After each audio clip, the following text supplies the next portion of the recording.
সুধী দর্শক, আপনাদের স্বাগত জানাচ্ছি শিল্পবাড়ি অনুষ্ঠান দেখবার জন্য। শিল্পবাড়ি পরিবেশিত হচ্ছে দর্জিবাড়ির সৌজন্যে।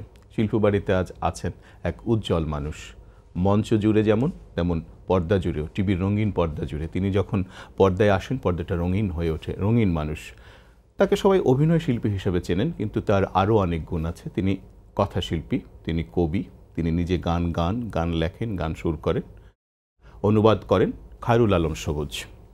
এবং আমাদের সঙ্গে আরেকজন আছেন শাহজাহান আহমেদ বিকাশ। তিনি চারুকলার এক অসাধারণ মানুষ, ইউডা বিশ্ববিদ্যালয়ের চারুকলা ডিপার্টমেন্টের চেয়ারম্যান। এবং তিনি আমাদের এই অনুষ্ঠানে খায়রুল আলম সবুজ এবং আমি যখন কথা বলবো তখন তিনি খায়রুল আলম সবুজের রঙিন ছবি তার সাদা ক্যানভাসে আরও রঙিন করে তুলবেন। বিকাশ ভাই, আপনাকে স্বাগত জানাই। সবুজ ভাই, হ্যাঁ, আপনি তো অভিনয়ের মানুষ, কিন্তু আজকে অভিনয়ে আপনার কম কথা হবে আপনার অন্য জীবনের নানা রকমের যে সম্পাদ্য উপপাদ্য গল্প আছে এসব নিয়ে কথা হবে। খুব ভালো, তাই না? অভিনয়ের কথাই তো সব জায়গায় আপনি বলেন, সেটাই আছেন। শৈশবে করাচিতে গিয়েছিলেন, কেন গিয়েছিলেন? করাচিতে পড়াশোনা করেছিলেন আপনি? পরীক্ষা দেন এই জন্য? হ্যাঁ, ওটা হয়েছিল কি, ক্লাস 10-এ উঠে একবার পরীক্ষা দিইনি। কেন পরীক্ষা দিইনি? দুরান্তপনা। তাও যে ঘর ছেড়ে যায়নি সেটা তো মানুষটি কিন্তু ওই রকমই ছিল হবে। যাই হোক, আমার ঘর ছেড়ে যেতে ইচ্ছা করতো না, কেন? আমার মার জন্যে। আমি মা অন্ত মানুষ, মা অন্ত প্রাণ। আমার মার কষ্ট হবে এই জন্য আমি আর কিছু ওইসব করিনি। তবু মাই যখন একবার ঠিক করলো যে এইবার আর কাছে রাখা যাবে না, যেহেতু পরীক্ষা দেননি। হ্যাঁ, পরীক্ষা দিইনি এই কারণে যে নাটক করেছি, আর গান গেয়েছি, আর লেখালেখি করেছি, আড্ডাবাজি করেছি। তাতে দিনও ছিল না, রাতও ছিল না। আর যে মানুষগুলোকে আমি ভয় করতাম সেই মানুষগুলো আমার কাছে ছিল না, আমার বড় ভাইরা। আর মাকে তো মা, আর বাবা তো বাবা। আমার বাবারা একটা ব্যাপার ছিল, স্যার ঘুরে বেড়াতো এদিক ওদিকে, আর পলিটিক্সের মানুষ ছিল, ওই জনতা নিয়ে এই কাজ করতেন। সুতরাং খুব যে বাড়িতে সবসময় আসতেন তা নয়। ফলে আমি একটা ফুরসত পেয়ে গেলাম, আর বন্ধুবান্ধবও কিছু আছে। এটা বরঞ্চ করে আর্লি 60s, তখন তো অন্যরকম ছিল সবকিছুই। এই পৃথিবী, আমাদের দেশটা দৌড় দেয়নি, পরে তো একসময় দেশটা দৌড় দিল। হ্যাঁ, তো ওই সময়টায় খুব চমৎকার একটা অবস্থায় একদিন রাতে আমার মেজ ভাইয়ের সাথে আমার মা কথা বলছে, আমার ঘুম ভেঙে গেল। আমার কানে আসলো, আমার মা বলছে এখানে রাখা সম্ভব না, আমি কিন্তু কিছু করতে পারবো না, তোমরা নিয়ে যাও। তাই আমি বুঝলাম যে কাকে নিয়ে কথাটা হচ্ছে। এই কয়েকদিন পরে পিআই এর একটি লম্বা টিকেট এলো, তারপরে আমি চলে গেলাম। এটা 1966-এর 20th মে। যাওয়ার পর আপনি তো একটা কিশোর, একটা জায়গা থেকে আপনি গেলেন পড়ছি অনেক দূরে, প্রায় 1500 কিলোমিটার দূরে। পরিস্থিতিটা কেমন ছিল? ঠিকই ছিল, তেমন কোনো কিছু না, শুধুমাত্র আমার নিজের জায়গা থেকে সরে আমি আরেক জায়গায় যাচ্ছি, দ্যাট ইজ। কিন্তু ওখানে বড় ভাই ছিল, বড় ভাবি ছিল, আমার ভাস্তি ছিল, এবং আমার বড় ভাইরা 3 জনই ছিলেন। আচ্ছা, এটা পারিবারিক একটা আবহ ওখানে ছিল। ভাষার কোনো সমস্যা হয়নি? হ্যাঁ, প্রথম হয়েছে উর্দু ভাষা। হ্যাঁ, উর্দু ভাষা। এখন আমি কি করবো, আমার বড় ভাই মাঝে মাঝে বলে দোকানে যা। তা একবার আমাকে বললে যে তুলা নিয়ে আসতে হবে, তুলা, লেপ টেপের জন্য তুলা। তা আমি তো গিয়ে দোকানের মধ্যে এদিক ওদিক খুঁজি যে কোথাও আছে কিনা, তুলা দেখা যায় না কোথাও। তা আমি করলাম, আমি ওকে বিভিন্ন রকম, যে লোক চলে যাওয়ার পরে কথা বলবো, তা দোকান তো, হ্যাঁ, চোখ তো যায় না, লোক তো আর যায় না, আসতেই থাকে।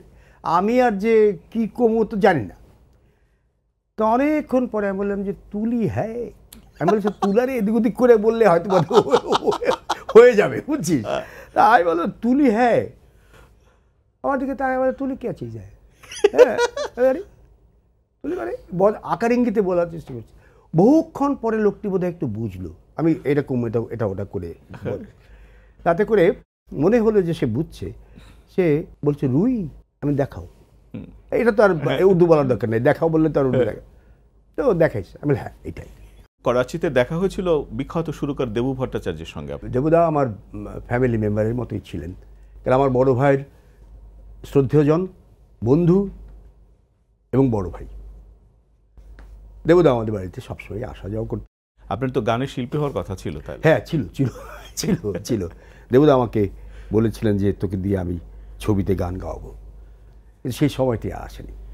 71 স্বাধীনতা যুদ্ধ, দেশে চলে এলাম। আপনি প্রথম ক্যামেরার সামনে দাঁড়িয়েছেন সম্ভবত করাচি টেলিভিশনে। হ্যাঁ, ওই গান নিয়ে দাঁড়িয়েছিলাম। তখনও নাটক ওইভাবে মানে করার সুযোগ ছিল না, কিন্তু নাটক করার জন্য মনটা হয়ে যেত, আকুপাকু করতো। হ্যাঁ, আকুপাকু করতো। আর আমার বড় ভাইরা তো আমার উপর খড়গ একটা এই করে রেখেছে, পড়াশোনা ছাড়া আর তোমার কোনো কাজ নাই, বুঝিস। আর এদিকে আমি কি করেছি, সেই ওই বয়সেই আমি হাউজি টাউজি খেলে ফেলেছি। আচ্ছা, এই সব তার কাছে চলে গেছে, বুঝছিস তো। ছাত্র রাজনীতি করছেন? হ্যাঁ, সে তো ওখানে গিয়ে, এখানেও সেরকম সাথে ছিলাম। তা ওখানে গিয়ে ধীরে ধীরে ধীরে ধীরে যেটা হলো, রাজনীতির সাথেই যুক্ত হয়ে গেলাম। মানে তখন ওই নাটকের জায়গাটি বা গানের জায়গাটি এসবগুলো ওদিকে রাজনীতি দখল করে ফেলল, একটু নিল। আর আমিও দেখলাম, প্রথম যেদিন গেলাম সেদিন দেখি যে একটি মরুভূমি মানে রাস্তার উপরে একটা ব্রিজ করা। যখন যাই এয়ারপোর্ট থেকে করাচি যাচ্ছি আমি শহরে, তা আমি আমার ভাইকে বললাম, এখানে এই এই ব্রিজটাকে দেওয়ার কি দরকার, নিচে তো আর কোনো খাল নদী নাই। তো বলে থাক, এটা দিয়েছে ওরা কোনো একটা কাজে।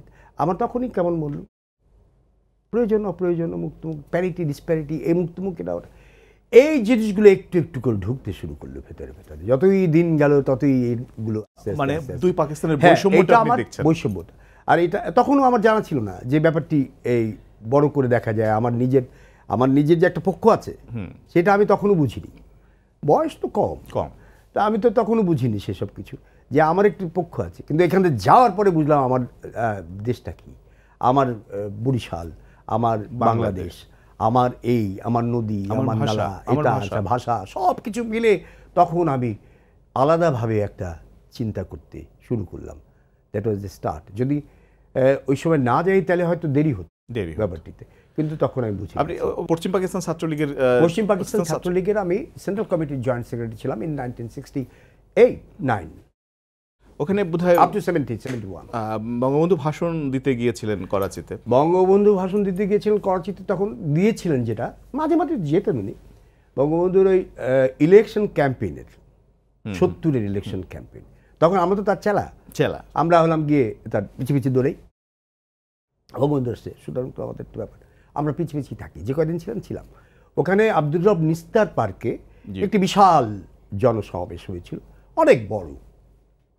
আর ওখানে আমরা যারা ছাত্রলীগের ছেলেমেয়ে, ওরা কর্মীরা সব, তোমার ওই একটা বাস নিয়ে, ওই বাসের মধ্যে আওয়ামী লীগের ছোট্ট একটা ছবি নিয়ে, পতাকা নিয়ে আমরা সব চলে গেছি ওখানে। প্রচুর, তবে ওখানে প্রচুর লোক ছিল, তারা আওয়ামী লীগের অথবা আওয়ামী লীগকে সাপোর্ট করতো, এ ধরনের মানুষও অনেক ছিলেন। এবং সেদিন ভরা ছিল মাঠ, আব্দুর রব নিস্তার পার্কটা পুরো ভরা। বঙ্গবন্ধু উর্দুতে বক্তৃতা দিয়েছিলেন, বঙ্গবন্ধু প্রায় ঘন্টার উপরে বক্তৃতা দিয়েছেন। হ্যাঁ, একটু বাংলা মেশানো ছিল, কিন্তু অনেক কথা আমার এখনো মনে আছে। একটা কথা, ভুঁড়ি ফাড়ায় দেগা, ভুঁড়ি ফাড়ায় দেগা, এই শব্দটি আমার এখনো মনে আছে। আচ্ছা, আরো অনেক কথা বলেছিলেন। পূর্ব পাকিস্তানে অর্থাৎ বাংলাদেশে ফিরে এলেন কবে? আমি 17ই মার্চ 1971 সাল প্লেনে চলেছি। 18 তারিখ সকালবেলা কুর্মিটোলায় নেমেছি। নেমে দেখি শুনশান। আমি এখন জানি না যে কি হবে এখানে, কি অবস্থা, কি হয়েছে কি না হয়েছে, কোনো কিছু সম্পর্কেই আমাদের প্রায় 2-3 মাস ধরে আমরা কোনো খবরই পাচ্ছিলাম না, কোথায় কি হচ্ছে কি না হচ্ছে। তাহলে থমথম করছে সব কিছু। যখন এসে নামলাম, তাও আমি প্রায় 6 বছর পরে দেশে পার্মানেন্টলি, না তার আগে কয়েকদিন আগেই আমি গিয়েছি। আচ্ছা, এসে আবার গিয়েছিলাম। আমার মাও ছিল তখন সাথে, সবাই আমার ফ্যামিলি অনেক মেম্বাররা এসেছিল সেবার। তা 20 তারিখে চলে গেলাম। 20 তারিখে কথা হলো আমার বড় ভাইয়ের বন্ধু হাফিজদার সাথে, হাফিজুর রহমান।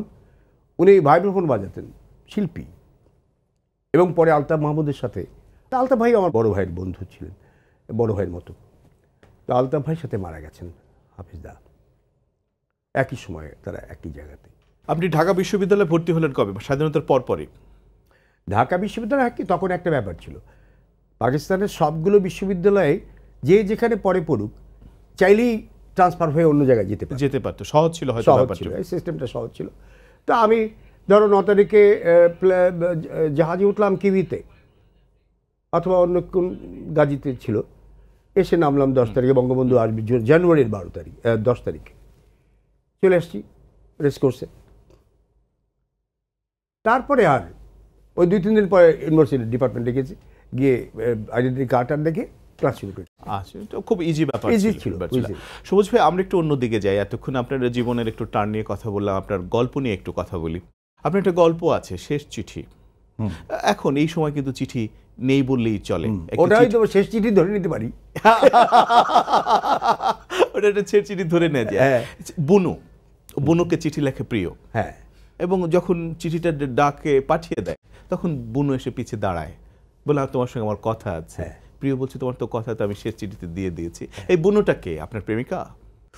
লেখকের কি সত্যি একটি প্রেমিকা থাকতে হয়? অনেক প্রেমিকা থাকতে পারে, কোন প্রেমিকা? লেখকের প্রেমিকারা বিভিন্ন জায়গায় থাকে, ওরা গল্প লেখার সময় এক জায়গায় এসে জড়ো হয় এবং একের মধ্যে 10 ঢুকে যায়, তারপরে একটি তৈরি হয়। কে যে কোথাকার, কে যে কোথায় আছে সেটা বোঝা মুশকিল। তবে হ্যাঁ, প্রেমের তো একটু জায়গা থাকেই, একটা ফিলিং এর একটি জায়গা থাকে না? নিশ্চয়ই। হ্যাঁ, ওই রকম। কিন্তু ওটা যে বাস্তবে থাকতেই হবে তার কিন্তু অর্থ নেই। হয় কি, কল্পনাই তো বড় কথা। এখানে এখানে ওই রকম নেই। আমার মনে হচ্ছে ব্যাপারগুলো এইরকমই। এবং এরকম তোমার মানুষ তো দেখেছি, অনেক মানুষ মিলে তো একটা মানুষ তৈরি হয়ে সেভাবে করেছি। চিঠি, আপনি তো এক সময় অপেক্ষা করতেন আপনার বন্ধু, আপনার মা, আপনার প্রিয়তম মানুষটি আপনাকে চিঠি লিখবে, আপনি তার উত্তর দেবেন। এখন কিন্তু সেই চিঠিটা নেই। চিঠি তো জায়গা নিয়ে নিয়েছে এবং সাহিত্যটাও কিন্তু নেই। চিঠির কিন্তু একটা চমৎকার সাহিত্য ছিল, এপিস্টোলারি উপন্যাস লেখা হতো, উপন্যাস লেখা হতো। সেই চিঠিটা নেই না, এবং হয়তো আর কখনো দিন ফিরে আসবে না। হয়তো আমাদের এই পরবর্তী প্রজন্ম জাদুঘরে দেখবে চিঠি। খারাপ লাগে না আপনার? এই যে আমি কিছু চিঠি লিখে দিয়েছি, আমার মার চিঠি, আমার ভাইয়ের চিঠি, আমার বোনের চিঠি, আমার বাবার চিঠি, এগুলো রেখে দিয়েছি। এগুলো একসময় জাদুঘরে দিয়ে যাব। হ্যাঁ, এখানে ব্যাপারগুলো হলো এই যে পরিবর্তনের ধারাটাই এমন, পরিবর্তন জিনিসটি এমন। হ্যাঁ, না, এক একটা যুগে এক একটা জিনিস প্রমিনেন্ট হয়ে যায়, তখন পেছনেরটার আর প্রয়োজন হয় না। এমন একটি ঘটনা ঘটেছে, তুমি কি এখন ভাবতে পারো, যার কোনো অস্তিত্বই আমাদের কাছে ছিল না, এখন তুমি তাকে ছাড়া 1 মিনিটও চলতে পারো না? মোবাইল। জি। এবং সেই মোবাইল তোমার কাছে নেই, এটা তুমি ভাবতেই পারছো না। সুতরাং এটা এমনভাবে তোমার জীবনের মধ্যে ঢুকে গেছে যে ওই পেছনের ওইসব কথা, ল্যান্ড ফোন ও নিরীহ অসহায় পড়ে থাকে ঘরে, কখনো হঠাৎ করে একটু বেজে ওঠে। এই তো ব্যাপারটি এরকম। কিন্তু একসময় সেই তো রাজা ছিল, যাবতীয় কমিউনিকেশনের জন্য সেই রাজা ছিল। এখন সেই রাজা প্রজাও না, কিছুই না, একটু অবহেলায় পড়ে থাকে। আপনার একটা গল্প আছে, কাবা ও সাব স্টেশন। কাবা সাব স্টেশন লিবিয়াতে লেখা। লিবিয়া কেন গিয়েছিলেন? লিবিয়াতে মাস্টারি করতে গিয়েছিলাম, চাকরি, টেলিভিশনের চাকরি ছেড়ে দিয়ে আপনি গিয়েছিলেন? হ্যাঁ, টেলিভিশন চাকরিটা ছেড়ে দিলাম। আমি বললাম যে এই দাঁড়াটা একটু ওই রিটায়ারমেন্টের পরে পেনশন পায় না, আমি বললাম দাঁড়া, আমি পেনশনটা কামাই নিয়ে আসি, তারপর সারা জীবন কিছু করবো না। এইসব চিন্তা ভাবনা করে গেলাম, গিয়ে দেখেছি ও বাবা, ওইখানে মানুষ থাকতে পারে। কোনো রকম 2.5 বছর থেকেছিলাম আমি। মানে কেন থাকতে পারলেন না? পারলে না, ভালো লাগে না, আমি পারি না, মানে আমার দেশ ছেড়ে আমি থাকতে পারি না। লোকজন কেমন ছিল? লোকজন আছে ভালো মন্দে মিলানো, সবকিছুই। গাদাফির তখন সেই সব সময়, এবং সবকিছু চিপ ছিল, জিনিসপত্র এটা ওটা সবকিছু কমফোর্টেবল লাইফ, কোথাও কোনো ঝামেলা নেই, লোকজন শান্তিতে বসবাস করছে। এই লোকগুলো যারা কখন কিছু দেখে নেই, তাদের জন্য বিরাট মানে মডার্ন অ্যামিনিটিস দিয়ে বাড়ি ঘর বানানো হচ্ছে, গাড়ি এটা সেটা প্রাচুর্যের জায়গাগুলো আসছে। সেরকম একটি সময় আমরা ওখানে ছিলাম। থাকতে ইচ্ছে করলো না কেন, আমি আমার দেশ ছেড়ে বেশি কোথাও থাকতে পারি। প্রসঙ্গ যখন প্রেমেরই এলো, আপনার ব্যক্তিগত জীবনে একটু প্রবেশ করি। ভাবির সঙ্গে আপনার কতদিনের সম্পর্ক, মানে সংসার কত বছরের? অনেক বছর হলো। কত? মনে করি বিয়ের আগে 11 বছর একটা সম্পর্ক। বিয়ের 11 বছর? হ্যাঁ, এক যুগ শুধু প্রেম করেছে। 73 থেকে ধরো 72 শেষের দিকে থেকে আমি বিয়ে করলাম 83-তে। আচ্ছা, এই তো 11 বছর হলো। তারপরে 83 থেকে আজকে 16 পর্যন্ত এতগুলো বছর একত্রে আছি। ভাবির সঙ্গে আপনার দেখা হয়েছিল কোথায়? ওই যে ঢাকা বিশ্ববিদ্যালয়ে, ঢাকা ইউনিভার্সিটিতে আমরা নাটক করলাম, সেই নাটকের নায়িকা ছিল সে আমার। আপনার নায়িকা ছিল? আর ছাড়েন নাই? না, ছাড়াছাড়ি হয়নি আর কি, থেকে গেছে সব কিছুই। এবং সেই নাটকটি আমার মনে হয় ওই নাটকটি ঢাকা ইউনিভার্সিটির স্বাধীনতার পরে প্রথম নাটক, খুব সম্ভব, ডিএসসিতে। সেটা হলো গিয়ে সোনার হরিণ। ভাবিকে 1983 সালে বিয়ে করলেন, তারপর তো আপনি অজস্র নাটকের সঙ্গে যুক্ত হলেন। অনেক নায়িকা আপনার জীবনে এসেছে, নাটকে, সিনেমায়, মঞ্চে। না, কোন দিকে তুমি যাবে সেটা আমি বুঝতে পারছি, কিন্তু সে তো আপনার নায়িকা, ভাবি তো আপনার নায়িকা। অন্য কোনো নায়িকার সঙ্গে আপনার কোনো যুক্ততা ছিল কি? আরে সে আমার বউ তো মনে করে যে আমার জায়গা তো আর নাই। হ্যাঁ, যখন একজন আমার মনে করো নায়িকা হয় নাটকে, নাটকে নায়িকা হলে এক ধরনের একটা ফিলিং তো তোমাকে আনতে হবে, নাহলে তো মেক বিলিভটা করা যাচ্ছে না। রাইট। সুতরাং সেটা তোমাকে প্র্যাকটিস করতে হবে। জি। করতে করতে করতে করতেই সত্যের মতো মনে হয়, সেই জায়গায় তো যেতেই হয়। বিকাশ ভাই, কদ্দুর সহজ ভাইকে আপনার রঙে তুলিতে কতটুকু আঁকলেন একটু যদি বলেন? সহজ ভাই তো দেখতে পাচ্ছে না, সহজ একটু বলে শোনান তো। আমি সবুজ ভাইয়ের যে তার যে শিল্পিত জীবন, তাকে যতটুকু আমি চিনি সেইভাবে আমি আসলে চেষ্টা করছি তাকে ধারণ করে আমি কিছুটা সময় পার করা। এর মধ্যে কতটুকু সবুজ ভাই আসবে আমি জানি না, তবে অনেস্টলি আমি ট্রাই করছি সবুজ ভাইকে তুলে ধরা। বাহ, তাকে হয়তো ফিজিক্যালি চেনা যাবে না, কিন্তু সবুজ ভাইকে উপলব্ধি করে আমি আঁকার চেষ্টা করছি, হয়তো এটা কিছুটা ছাপ পাওয়া যেতে পারে। হারুল আলম সবুজ, আপনার একটা গল্প আছে ঢং, ঢাকা রমনা। আমার খুব দুঃখের গল্প এটা, দুঃখের গল্প। মমতাকে আপনি মেরে ফেলেছেন। বারবনি না, মমতারা মরে যায় ওইভাবেই না। আমি প্রশ্নটা আপনাকে করতে চাই অন্যভাবে, সেটা হচ্ছে এই যে মমতা বারবনিতা আনোয়ার আহমদ, তার একটা গল্প আছে মিস জিনা বেগম। গল্পের ক্যালকুলেশন শেষাংশে এভাবে উনি টেনেছেন শেষ লাইনটা, জিনা বেগমরা থাকে বলে আমাদের মা এবং কন্যারা ভালো থাকেন, পবিত্র থাকেন, সৎ থাকেন। এই জিনা বেগমরা তাদের জীবন দিয়ে কিন্তু একটি পাশবিক সমাজের বিরুদ্ধে একটি সুন্দর সমাজ তৈরি করে যায়। মমতা হচ্ছে সেই সৌন্দর্যের প্রতীক। অথচ মমতা মরে গেল, মমতার মেয়েটিকে টুনিকে আপনি তো একটু অন্য জায়গায় নিয়ে দিতে পারতেন, কেন ওকে ওর মায়ের জায়গায় দিলেন? আপনার একটা দায় ছিল না, একটা দায়িত্ব ছিল না? আপনি তো শিল্পী, আপনি তো নির্মাতা, দিতেন একটু ভালো জায়গা। চাইলে নেওয়া যেত, কিন্তু বাস্তবতা আমাকে সেখানে নিতে দেয় না। কিসে ও জীবনের বাস্তবতাই ওটা। ওরা নরকেই থাকবে। নরক তো তৈরি করা হয়, নরক কিন্তু প্রকৃতি তৈরি করে না, মানুষ নরক তৈরি করে। মমতাকেও মানুষ তৈরি করেছে।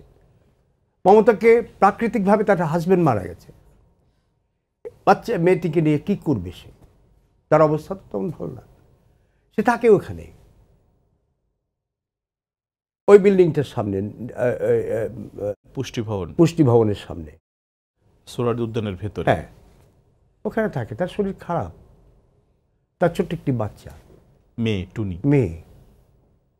এটা তো ছেলে হতে পারতো, কেন টুনি মেয়ে হলো? এর কারণ আপনি কি ওই জায়গায় নিয়ে যাবেন বলেই কি এটা তৈরি করেছিলেন? মেয়েটি টুনির মেয়ে, হ্যাঁ, অনেকটা সে কারণে যে এই হচ্ছে, তো তোমরা দেখছো না কেন? Why don't you care? Writer যেটা লেখে, এটা কি সে শুধুমাত্র কিছু এই আনন্দ পাওয়ার জন্যই করে? না, তার একটা দায় থাকে। তার দায় আছে, আমারও দায় আছে। আমি যখন লিখি, আমি দায় ছাড়া লিখি না। নিশ্চয়ই না। আমি কখনো কোনো মিনিংলেস কিছু আমি লিখতে চাই না। আমি বিনোদনের মধ্যে আসি, কিন্তু বিনোদনের ভেতরেও তো তোমার একটা ব্যাপার থাকবে, বলার আছে, দায় আছে, রুচি আছে, সৌন্দর্য বোধ আছে, বিভিন্ন কিছু আছে, মনুষ্যত্বের প্রতি এক ধরনের নিবেদন থাকে অবশ্যই। কিন্তু প্রকৃতি নয়, মানুষের সৃষ্ট যে জায়গাগুলো, মানুষ ওইভাবে চিন্তা করে না, মানুষ সমবেদনা যাতে জানে না, ভুলে গেছে। মানুষ একজনের জন্য আরেকজন ভাবছে না। পাশ দিয়ে তো কত রকম গাড়ি ঘোড়া যাচ্ছে, সেখানে জীবন আলাদা। কিন্তু ওই যে মেয়েটি ওখানে পড়ে মরে গেল, তাকে আঞ্জুমানে মফিদুল ইসলাম এসে নিয়ে গেল, বাচ্চাটিকে তো নিল না, ওকে তো রেখে গেল, ওর মার বডিটা নিয়ে গেল। যে মাই শুধু তার মাত্র, সে এখনো কিছু পৃথিবীর বুঝে না, কিন্তু ওকে তুমি নেবে তো, ওকে কোথাও না কোথাও প্লেস করো, কিন্তু করেনি। তাহলে সে কোথায় যাবে? সে ওই মায়ের জায়গাটাই বসে পড়েছে, কাঁদতে কাঁদতে। সে যখন দেখলো, কাঁদলো কখন? ওই যে যখন দেখলো যে মা মরে গেছে, কিন্তু সে তো আর জানে না মা মরে গেছে। ও বলে, মা ওঠ, মুড়ি নিয়ে আসছে একটু খাওয়ার জন্য, ওঠ, ঢং করে, শুধু ঢং করে, ওঠ। মা তো আর ওঠে না, মা তো চলেই গেছে। সেই মাটি ওখানে পড়ে থাকলো, ও তো বুঝতেও পারলো না যে মাটি মারা গেছে। যখন গাড়িতে এসে ওকে মাকে নিয়ে যায়, তখন সে কাঁদতে শুরু করলো। এবং কাঁদতে কাঁদতে কী করবে? ওর পরিচিত জায়গায় হলে ওই কাঁথা বেচানো ওই জায়গাটুকু, মায়ের জায়গাটুকু, শোয়ার জায়গাটুকু, হ্যাঁ, ওইখানে এসে বসে পড়লো। এখানে অনেক কিছু বলার আছে, অনেক কিছু বলা হয়। প্রতিকর্তে আপনি অনেক কিছু বলেছেন, সেটা হচ্ছে এই যে টুনিদের মুক্তি নেই, মমতাদের মুক্তি নেই, এই নরকের ভেতর দিয়ে তাদের জীবনযাত্রা প্রবাহিত হবে। আমি মনে করি মানুষ যতক্ষণ পর্যন্ত মানুষ না হবে, মানুষ সত্যিকার অর্থে, প্রকৃত অর্থে, এই নয় মানে অকারণ কথাবার্তা, অহেতুক কথাবার্তা বলে লাভ নেই। মানুষ যতক্ষণ পর্যন্ত ভেতরে মানুষ না হবে ততক্ষণ পর্যন্ত তার পরিবেশটি তৈরি হবে না। আপনি একটি গল্প আছে দুঃখ কাটা, সোলাইমান আকন্দ, ওপেল গাড়িটা, সে ওপেল গাড়ি। এই যে আকন্দ, সে একটা গাড়ির 38 বছর ধরে সে গাড়ি চালিয়েছে, কিন্তু কোনোদিন একটি গাড়ির মালিক হতে পারে না, অথচ সে চেয়েছিল সমস্ত জমি জমা বিক্রি করে হলো গাড়িটা কিনবে, যখন ওর মালিক বিক্রি করে দিয়েছিল, পারে নাই। আকন্দরা কি এভাবেই নিঃশেষ হয়ে যাবে? দেখো, তুমি চাইলেই একটা সমাজ ব্যবস্থাকে রাতারাতি পরিবর্তন করতে পারো না। ব্রিজ যেমন এক নদীর পার থেকে আর এক নদীর পার, এইটুকু ব্রিজ করলেই কিন্তু ব্রিজ হয় না, তাহলে তো উঠতে পারবে না গাড়ি, মানুষ উঠতে পারবে না। ওকে আনতে হয় অনেক দূর থেকে, একটা অ্যাপ্রোচ থাকে, তাই না? তারপরে তো আসে, টের পাওয়া যায় না কখন নদী পার হয়ে গেল। সব কিছু এরভাবেই আসতে হয়, একটা অ্যাপ্রোচ দরকার। আকন্দ চরিত্র আপনার দেখা চরিত্র বললেন। দেখা চরিত্র, ব্যবসা বাণিজ্য চেষ্টা করেছি তো আমি অনেক কিছু জীবনে। হ্যাঁ, সেরকম করে একটি সময় ব্যবসা বাণিজ্যের চেষ্টা করেছি এবং সব কিছুতে ফেল করেছি। আমি দেখেছি এগুলো আমার জায়গা নয়, বিষয় ব্যাপারটি আমার নয়। শুধু আপনার একটা গল্প আছে, অস্থি সঙ্গীত বনাম তৌহিদ হাসান। অস্থি সঙ্গীত বনাম তৌহিদ, এই গল্পগুলো পড়েনি লোকজন, আসলে পড়ে না, পড়া কমে গেছে, কিন্তু আমি আপনার গল্পগুলো পড়েছি, আপনার উপন্যাস পড়েছি। তো এই যে তৌহিদ হাসানকে আপনি নিয়ে এলেন একটা ম্যাজিক রিলিজনের ভেতর দিয়ে, সে শুয়েছিল তার স্ত্রীর কাছে, কিন্তু সে নানা জায়গায় যায় এবং যা কিছু সে দেখেছে। না, ও তৌহিদ তো শুয়েছিল জ্যোৎস্না রাতে, ওই জালনা গলে গলে জ্যোৎস্নাটা এসে পড়েছে, ওর আর ঘুম আসে না। আর বউ তাকে এমনভাবে রাখে, ও বলে যে ফুলের কাছে যেও না, এ তোর ভাবিও করে রাতে এই ফুলের ঘ্রাণ নিচ্ছে, কারণ রাতের বেলায় পোকা টোকা থাকে, এগুলো বলবি। আচ্ছা, ওই রকম অবস্থায় তো এই যখন ঘুম আসছে না, তখন টের পেল যে তার ভেতর থেকে তৌহিদ হাসান বিভক্ত হয়ে গেল, তৌহিদ হাসান ডাবল হয়ে গেল। একটা তৌহিদ হাসান জানলা গলিয়ে বেরিয়ে গেল, আর তৌহিদ হাসান ওখানে পড়ে থাকলো, সে ঘুমাচ্ছে। এই যে জানলা থেকে বেরিয়ে গেল, শেষ পুরো ঢাকা সিটি দেখছে, সে পুরো দেশটা দেখছে, এবং সে ঘুরতে ঘুরতে ঘুরতে ঘুরতে কিছু কিছু জায়গায় কিছু কিছু ব্যাপার তার মনে হলো পিছন নিচে এই মানুষগুলো একে অপর, মানুষ ঠিক নয়, কীরকম একটা প্রাণীর মতো মনে হলো তার, সব দূর থেকে ভাসতে ভাসতে মনে হলো, এবং তারা একে অপরকে টেনে ধরে আছে, এবং গোটা জিনিসটা একটু নড়লে, কেউ নড়লে আরগুলো নড়ে, কারণ একটা আরেকটা কামড়ায় রাখছে। হ্যাঁ, সমাজ জীবন ওইভাবে থাকে। তো এইগুলো দেখতে দেখতে দেখতে দেখতে সে গেল ওই তোমার স্মৃতিসৌধের ওখানে গিয়ে সে ধাক্কাটা খেলেই সে পড়ে গেল নিচে, টুল করে পড়ে গেল। কে বা কারা তার হাত এরকম জিসাস ক্রাইস্টের মতো পিন করে একদম নীল করে দিল, পেতে দিল ওখানে, আর এদিকে ঝনঝন করে বাজছে, ঝনঝন করে। কোন সালের লেখা তোমাকে দেখতে হবে, 86 অথবা 83 বা 4 এরকম সময়ের। ঝনঝন করছে, হাড়, তোমার স্মৃতি, তোমার স্বাধীনতা, আমার 30 লক্ষ শহীদ। তারা বলছে কি করছো তোমরা? এদিকে আর্টিফিশিয়াল মানুষ তৈরি হয়ে আছে, তাদেরকে মানুষের মতো মনে হয় না, অন্য প্রাণীর মতো মনে হয় না। এইগুলো তৌহিদ হাসান দেখছে সব। তখন সে বলছে, একজন মানুষ কি নাই সত্যি মানুষ, একজন প্রকৃত মানুষ খুব দরকার। তখন মনে হয়েছে, তাই গল্প সেভাবেই গেছে। আপনি একটি উপন্যাস দিনান্তে দিন, আকাশের কাছে বাড়ি, দিনান্তে দিন, উপন্যাস লেখা আমার খুব বেশি হয়নি। দুটো লিখেছেন? দুটো লিখেছি। আমি এবার থেকে ভাবি, প্রতি বছরই ভাবি এবার থেকে উপন্যাসই লিখব, কিন্তু সেটা হয় না আমার। না, চারদিকে অনেকে বলে যে চারদিকে ঘোরাঘুরি করে, আমি তো ঘুরি নাই রে, আমি তো কোঠার মধ্যে যাই, শিল্পবাড়ির মধ্যে ঢুকছি। হ্যাঁ, শিল্পবাড়ির মধ্যে ঢুকছি, তো সব কোটাই যাইতে হবে, উপায় তো নাই। শুনছি যে দিনান্তে দিনের যে নায়িকা মিনু, ওকে আপনি কোথায় পেলেন? ওকে মরে যেতে দিলেন কেন? ও মরে যেতে দিলেন ওই যে বয়সে আমি ওই উপন্যাসটা লিখেছি, সে বয়সে আর বানায় কিছু লিখতে পারি না, যে বয়সে যা ঘটেছে সে কথাই বলেছি, কিছু কিছু দিয়েছি আর কি। সত্যি ছিল, হ্যাঁ কিছু কিছু সত্যি ছিল। আহারে, She was there, a character. খুব খুব মমতায় বুকে হ্যাঁ, পড়ে যায় হ্যাঁ, উপন্যাসটা পড়বার পর। এবং আমার মনে আছে ওই মেয়েটি যখন মারা যায় তার কিছুক্ষণ আগে আমাকে বলছে, অনেক রাত, তখন 79, আমাকে বলছে, আমি তো মাটিতে থাকতে চেয়েছিলাম, আমাকে উপরে উঠালো কে?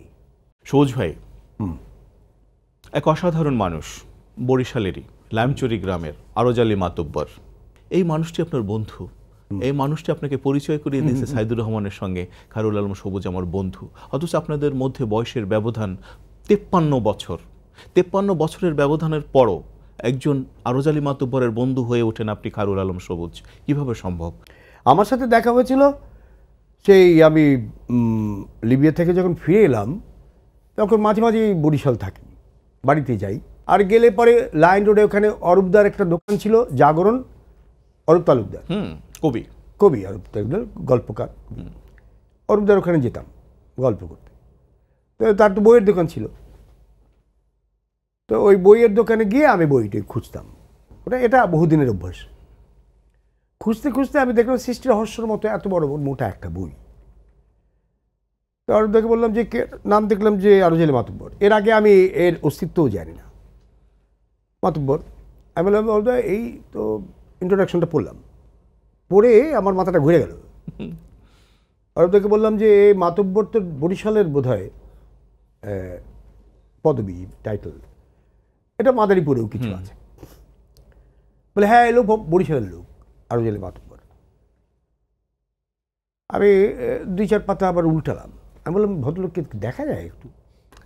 হ্যাঁ, বলে থাকে তো এখানে 7 মাইল দূরে লামচুরিতে থাকে।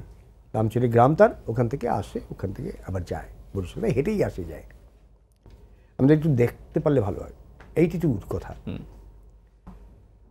তখন অরূপদা করলেন কি, লোক পাঠালেন একজন, যে একটু দেখে আসো তো। হাটবার থাকেন শনিবার অথবা মঙ্গলবার, 2 দিনে বরিশাল থাকেন, বইপত্র নিয়ে যায়, আবার বইপত্র নিয়ে আসে, এইসব কাজ তার। তো যাকে পাঠানো হলো সে এসে বলল যে আছেন, এবং আসবেন। কিছুক্ষণ পরে উনি এলেন। প্রথম দর্শন আপনার কি মনে হয়েছিল? সহজ স্বাভাবিক একজন মানুষ, আর বইতে ছবি দেখেছি, আমি চিনেছি। ও আচ্ছা আচ্ছা আচ্ছা। এসেই বললেন যে বাবু আমারে বলে কেটা দেখতে চায়। আদি অকৃত্য। আমি বলে আমি দেখতে চাই। আমারে কি দেখবেন, আমি চাষা বুসা মানুষ। তারপরে বসলাম, ওখানে বসে এটা ওটা খেলাম, কথাবার্তা বললাম অরূপদার ওখানে। তাতে প্রায় 1-2 ঘন্টা হলো। 1-2 ঘন্টার মধ্যে তার অ্যাটিচিউডের কিছু পরিবর্তন হয়েছে। তাই বললাম যে আচ্ছা, আমি যদি আপনাকে নিয়ে টেলিভিশনে একটি প্রোগ্রাম করি, তাহলে আপনি রাজি? বল না না, এগুলি দরকার নেই। ভেহেমেন্টলি অপোজ করলো, না না এগুলো নাই, এগুলো অনেকে বলছে, এগুলি করে। তখন আমার মনে হলো যে একটু অভিমান আছে, অনেকে বলেছে, করেনি। বলে আমি একটু চেষ্টা করে দেখি। আমি এসে ঢাকায় মামুন ভাইকে বললাম, আব্দুল্লাল মামুন, বললো মামুন ভাই আমি এক মানুষ দেখে আসছি, এইটা নিয়ে একটা প্রোগ্রাম করতে হবে। আমি লিবিয়া থেকে আসছি, টাকা পয়সা আমার কাছে আছে কিছু না, আপনি ইউনিট দেন। এটা তখন তো বিটিভির একমাত্র 16 নিয়ে গেলাম আমরা, মামুন ভাই সব ব্যবস্থা করে দিল। গিয়ে তার সব সকাল থেকে বিকেল পর্যন্ত যা যা করেন সেগুলো তুললাম, 69 করে নিয়ে এলাম।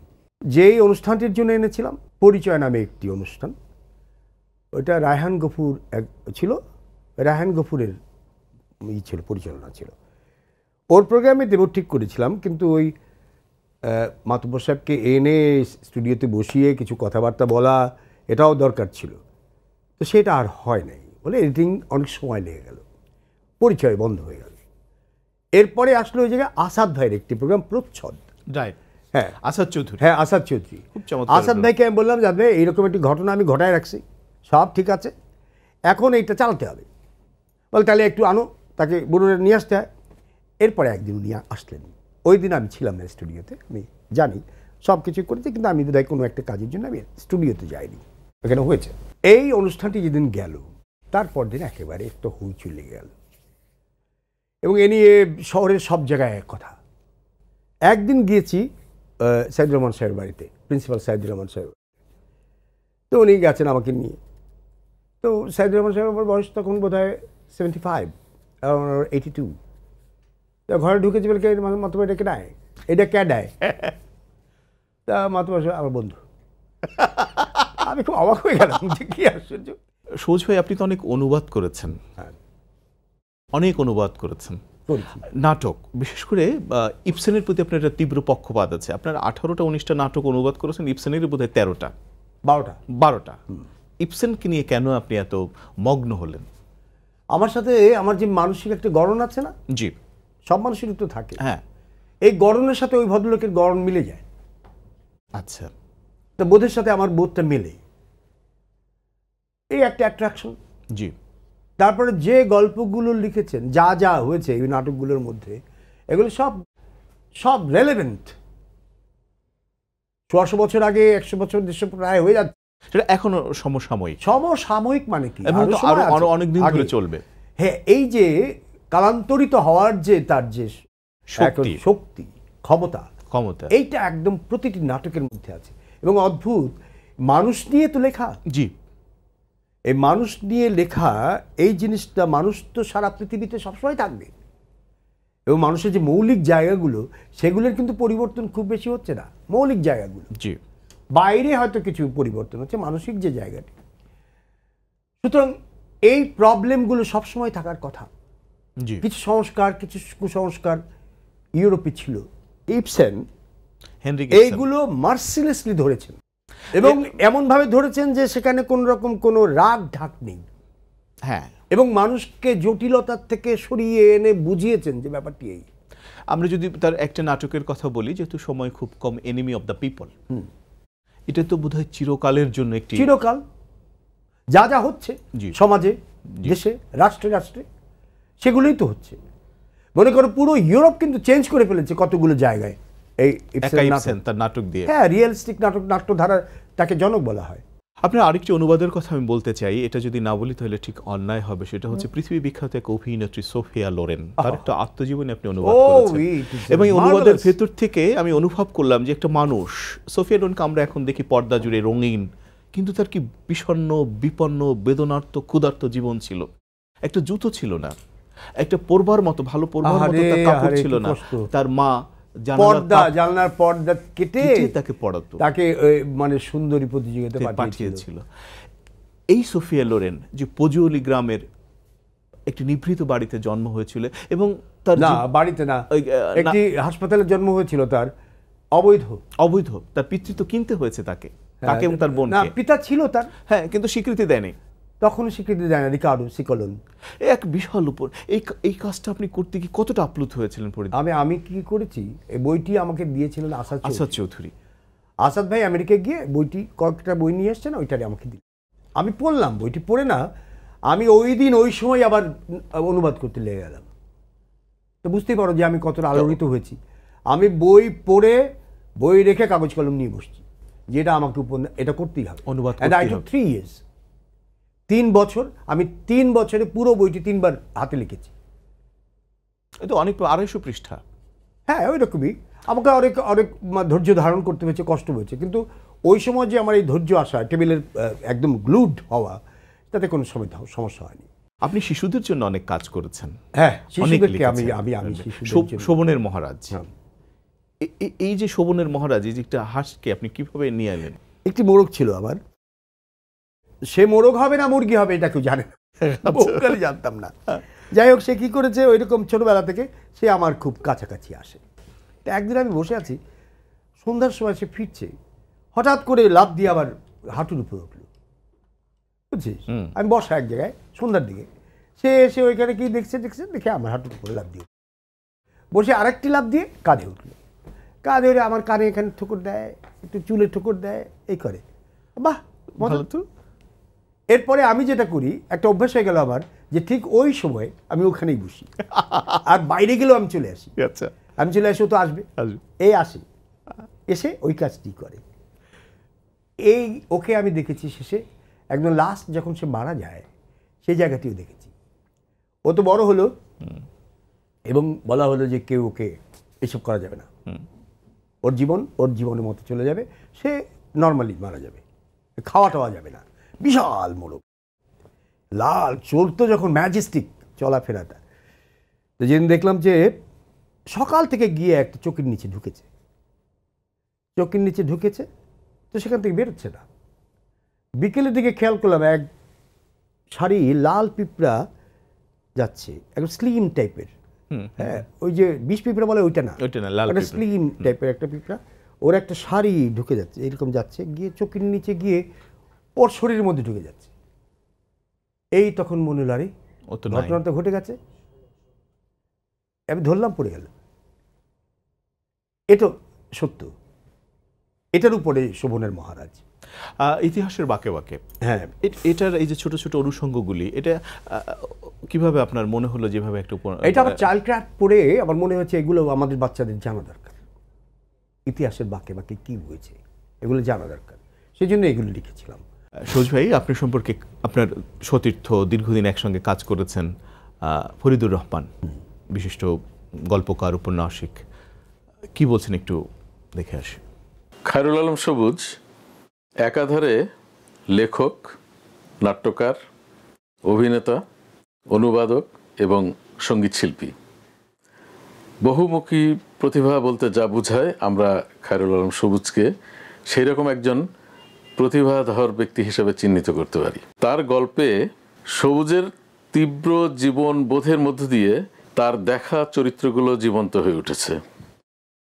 তিনি শুধু যে গ্রামীণ পটভূমিতে গল্প লিখেছেন তা নয়, তার গল্পে শহুরে মধ্যবিত্ত জীবনও এসেছে। কবিতা লেখাতেও তিনি যথেষ্ট দক্ষতার পরিচয় দিয়েছেন। তার হয়তো মূল পরিচয় অভিনেতা, কারণ তাকে টেলিভিশনের পর্দায় দেখা যায়, চলচ্চিত্রেও অভিনয় করেছেন, মঞ্চে দীর্ঘকাল অত্যন্ত দক্ষতার সাথে তিনি অভিনয় করেছেন। কিন্তু আমার মনে হয় লেখালেখির ক্ষেত্রে অনুবাদক হিসেবে তিনি যতটা সফল, হয়তো অন্য ক্ষেত্রে ততটা নয়। তার অনুবাদের ভাষা অত্যন্ত সাবলীল, সহজ, প্রাঞ্জল।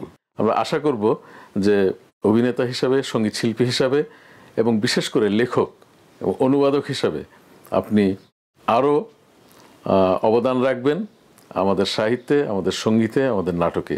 এই শুভকামনা। সবুজ ভাই, কেমন লাগলো ফরিদ ভাইয়ের মন্তব্য আপনার সম্পর্কে? ভালো লাগলো, মানে কি, আমার নিজের সম্পর্কে নিজের তো একটা ধারণা আছে। জি, আমি বলা যায় যে I know my self, of course. তো সেরকমই একটা জায়গাতে আরেকজনও যদি বুঝে যায় এবং তার মুখ থেকে যদি শুনি আর যদি মিলে যায়, তাহলে ভালো লাগে। আর ফরিদ তো আমার খুব কাছের মানুষ। কবিতা নিয়ে কথা বলা হলোই, নত 4টা কবিতার বই আপনার। আচ্ছা সবুজ ভাই, তার আগে আপনি একটা কবিতা শোনান তো, উপেনের ভূমি। রবীন্দ্রনাথের উপেন, তার তো 2 বিঘা হারায়া এদিক ওদিক ঘুরে ঘুরে বেড়ায়, কিন্তু আমার উপেন বলে যে জমি আমার। সে বলে যে জমি আমার, এই জমি দেওয়া যাবে না, এইটা তো দেওয়া যাবে না। এটা 90-তে লেখা, আচ্ছা 90-তে, সেই সময়, সেই উত্তাল সময়ে। অবহেলা সইছি অনেক আজন্মকাল, কোনই মেরে পথ কেটে যাও না, তোমায় বলছি কিছু, যাও না, তবে এটুক যেন জমি আমার। সবুজ গাড়ি তোমার যে নয় সেটা জানি, লাল সবুজের নিশান আমার মুখেই উড়াও ধুলা, দেখছি তাও সব সয়ে যাই, জানি বলে জমি আমার। মাটি তো আর যায় না উড়ে আকাশ ফুড়ে, ভাড়াটিয়া যায় আর আসে, দণ্ড 2 আর কিছু নয়। খাজনাপাতি নাই বা দিলে খাচ্ছে সবাই, তাই বলে কি ভুললে চলে জমি আমার? আঘাতগুলো জমছে যেন তসবিদানা, একের পরে এক সাজানো, ভুললে তো হে আর চলে না জমি আমার। যেথায় তোমার পা রেখেছ সেইটুকু, আর যেখানেতে রাখবে 2 পা সে জমিও। একলা চলি একলা বাসে, দিব্যি তবু এটুক জানি জমি আমার। জমি আমার যদি কেউ না বুঝতে পারে, তাহলে সে সেই জমির যত্ন কি করে করে? আগে বুঝতে হবে জমিটি তার, সেটা জানে কিনা, সেইটা আগে দেখো। তারপরে আর যেভাবে সবকিছু আসছে, যেভাবে যা কিছু হচ্ছে, তাতে মনে হচ্ছে জমিতে আর কোনোদিন ছিল, এটাই তো মনে হবে না কোনো এক সময়। সবুজ ভাই, আপনাকে কতটা এবং কতটুকু আঁকলেন শাহজাহান আহমেদ বিকাশ? আপনাকে তিনি একটু বলবেন এবং দেখাবেন। আপনি একটু বলেন, আগে বলেন তারপরে যান। আপনি তো বলছেন, বলতে চাচ্ছেন না, দেখাতে চান, তার আগে একটু বলেন। আমার মনে হয় সবুজ ভাই বললে একটু ইন্টারাকশন হলে ভালো হয়, তারপর Okay. আমি বলি। ঠিক আছে। তাহলে না হলে কেমন দেখা যায়, আমি আঁকলাম ভালো হলো না, তারপরেও আসলে সেরকম হয় না হয়তো। সবুজ ভাই, ছবিটা কেমন এঁকেছেন বিকাশ ভাই? খুব ভালো বিকাশ। মানে আমার কাছে খুব লাগে যে যারা ছবি আঁকে ওদের আবার খুব হিংসা হয়, আমি পারি না তো। তারপর ভেতরে খলবল করে আমারও ইচ্ছা হয় মাঝে মাঝে, কিন্তু আমি দেখে দিচ্ছি আমার তো দেখে আসে না। খায়রুল আলম সবুজ, আপনি একটি দীর্ঘ জীবন, বর্ণাঢ্য জীবন, অনেক দেখেছেন, অনেক শুনেছেন, অনেক দেশ ঘুরেছেন, অনেক লিখেছেন, অনেক গেয়েছেন, অনেক এঁকেছেনও বটে অভিনয়ের ভেতর দিয়ে। যাই হোক, আপনার কাছে অনেক কৃতজ্ঞতা, অনেক ভালোবাসা, অনেক শ্রদ্ধা।